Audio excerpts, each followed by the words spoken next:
सहरसा में वर्षों से चल रहे ओवरब्रिज की मांग अब तूल पकड़ती जा रही है। ओवरब्रिज का मामला एक बार फिर सुर्खियों में आ गया है। लगातार ओवरब्रिज की मांग शहरवासी कर रहे हैं। वहीं ओवरब्रिज नहीं बनने से लोगों में कहीं न कहीं नाराजगी भी देखी जा रही है।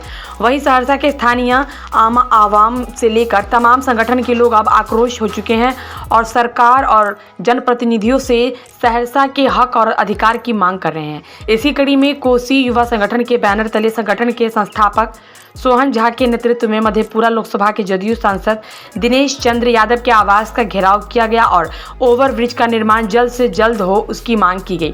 सैकड़ों की तादाद में शंकर चौक से जुलूस निकाला, जहां सांसद के आवास तक पहुंच सांसद के आवास का घेराव किया गया। वहीं सोहन झा ने मधेपुरा सांसद दिनेश चंद्र यादव से मिलकर ओवरब्रिज के निर्माण जल्द से जल्द हो उसको लेकर ज्ञापन सौंपा। वहीं सांसद ने भी आश्वासन दिया और कहा कि ओवरब्रिज का निर्माण हो, जिसके लिए वे लगातार प्रयास कर रहे हैं। जल्द ही कोर्ट का फैसला आने के बाद शहर के लोगों को अच्छी खबर मिलेगी। संगठन के संस्थापक सोहन झा ने बताया कि ओवरब्रिज नहीं बनने के कारण पूरा शहर जाम से त्रस्त रहता है। शहर के लोग जान से परेशान हो चुके हैं। ओवरब्रिज निर्माण की मांग को लेकर के हम सहरसा के लाखों आम जनता का त्राहिमाम संदेश लेकर के आज माननीय सांसद महोदय के आवास पे आए हैं और उनसे आग्रह करने आए हैं कि वो जल्द से जल्द जो सरकार के द्वारा राशि आवंटित कर दी गई है, सरकार के द्वारा स्वीकृति दे दी गई है, आज मामला कोर्ट में अटका हुआ है। उन्होंने बताया था कि 12 तारीख को सुनवाई है और विभाग से न्यायालय द्वारा जवाब मांगा गया था। तो हम माननीय सांसद महोदय से आग्रह करने आए हैं कि सरकार से वो आग्रह करे कि जनता के पक्ष में न्यायालय में बात रखी जाए, ताकि जल्द से जल्द सहरसा में बंगाली बाजार ढाला पर ओवरब्रिज का निर्माण हो सके और यहाँ के लाखों आम जनता को इस त्राहिमाम जाम से छुटकारा मिले। कोसी युवा संगठन के संस्थापक सोहन झा जी हैं और इन्हीं के नेतृत्व में सारे लोग आए हैं। इन लोगों ने एक मेमोरेंडम दिया है जिसमें सहरसा में आरओबी निर्माण से संबंधित सभी लोगों को जानकारी, जो पुराने लोग हैं उनको अवश्य होगा कि सहरसा में ओवरब्रिज निर्माण की स्वीकृति वर्ष 1996-97 में हुई थी, जब हम पहली बार सांसद हुए थे।